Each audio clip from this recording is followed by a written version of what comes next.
नमस्कार, मेरा नाम कंतेश अग्रवाल है। आपको मेरे वीडियोस पसंद आ रहे हैं तो उसे लाइक, कमेंट एंड सब्सक्राइब करिए।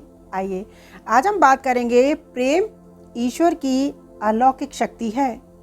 जब हमारे पास प्रेम होता है तो हम सबसे ज़्यादा शक्तिशाली हो जाते हैं। निसंदेह प्रेम ही ईश्वर की अलौकिक और अद्भुत शक्ति का प्रतीक है।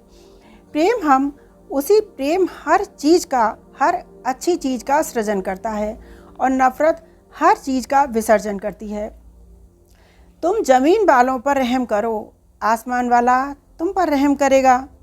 ईश्वर सरल होता है, तभी किसी को समझ में नहीं आता है। सरल जीवन के लिए तरल व्यक्तित्व आवश्यक है। मनुष्य अपनी हर परिस्थिति का निर्माता स्वयं है। जो जैसा सोचता है वो वैसा ही करता है और फिर वो वैसा ही बन जाता है।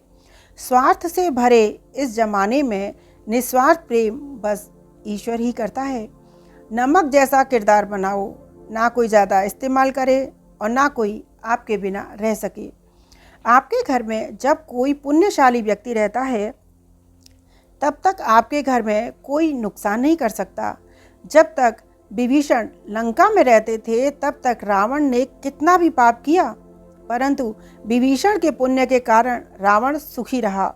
परंतु जब विभीषण जैसे भक्त वत्सल भक्त को लात मारी और लंका से निकल जाने के लिए कहा, तब से रावण का विनाश शुरू हो गया। अंत में रावण की सोने की लंका का दहन हो गया और रावण के पीछे कोई रोने वाला भी नहीं बचा। ठीक इसी तरह हस्तिनापुर में भी जब बिठूर जी जैसे भक्त रहते थे तब तक कौरवों को सुख ही सुख मिला। परंतु जैसे ही कौरवों ने विदुर जी का अपमान करके राज्यसभा से चले जाने के लिए कहा, तब विदुर जी का अपमान किया। तब भगवान श्री कृष्ण ने विदुर जी से कहा, काका आप अभी तीर्थ यात्रा के लिए प्रस्थान करिए और भगवान के तीर्थ स्थान पर यात्रा करिए। और भगवान श्री कृष्ण ने विदुर जी को तीर्थ यात्रा के लिए भेज दिया। और जैसे ही विदुर जी ने हस्तिनापुर को छोड़ा, कौरवों का पतन शुरू हो गया और अंत में राज भी गया। कौरवों के पीछे कोई कौरवों का वंश भी नहीं बचा। इसी तरह हमारे परिवार में भी जब तक कोई भक्त और पुण्यशाली आत्मा होती है तब तक हमारे घर में आनंद ही आनंद रहता है। इसलिए भगवान के भक्तजनों का अपमान कभी न करें। हम जो भी कमाई खाते हैं वह पता नहीं किसके पुण्य से मिल रही है।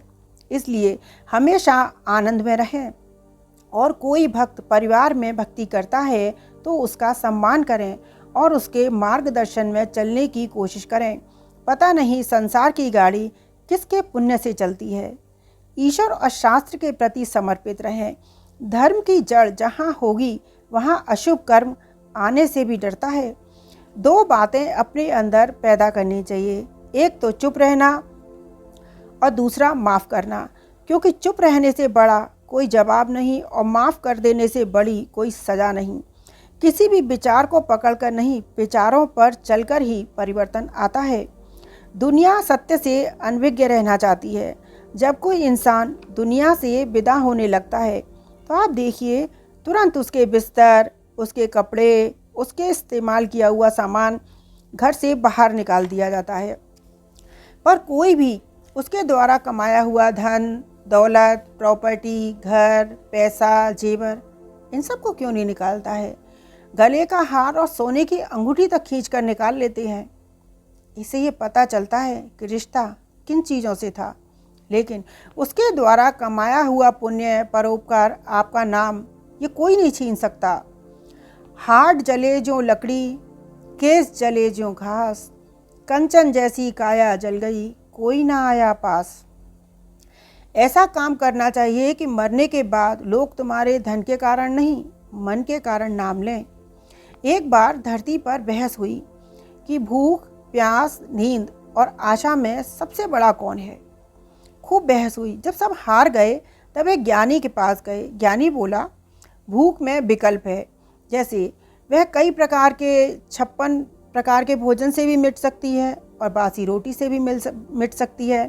फिर प्यास की बारी आई, तब बोले प्यास गंगा जल से भी मिट सकती है, मधुर रस से भी मिट सकती है और वक्त पड़े तो गंदे पानी से भी प्यास बुझाई जा सकती है। अब नींद की बारी थी। नींद में भी विकल्प है। नींद बहुत कोमल कोमल सेज पर भी आ सकती है, लेकिन वक्त पड़े तो कंकड़ पत्थर पर भी आ जाती है। अब आस, ज्ञानी बोला, आशा का कोई विकल्प नहीं। आशा से मनुष्य 100 बरस भी जीता है, और आशा टूट जाए तो जीवित नहीं रह सकता, भले ही उसके घर में करोड़ों की दौलत भरी पड़ी हो। आशा और विश्वास जीवन की सबसे बड़ी शक्तियां हैं। इसलिए भगवान की अलौकिक शक्ति होती है प्यार। प्रेम ही ईश्वर की अलौकिक शक्ति है। इसलिए सबसे ज़्यादा अपने दिल में ज़्यादा से ज़्यादा लोगों के लिए प्यार उत्पन्न करिए, प्रेम उत्पन्न करिए, और उसी से तुम अपनी बहुत अच्छी ज़िंदगी जी सकते हो। धन्यवाद। आज के लिए इतना ही। फिर हम किसी और विषय पर चर्चा करेंगे किसी और दिन। धन्यवाद।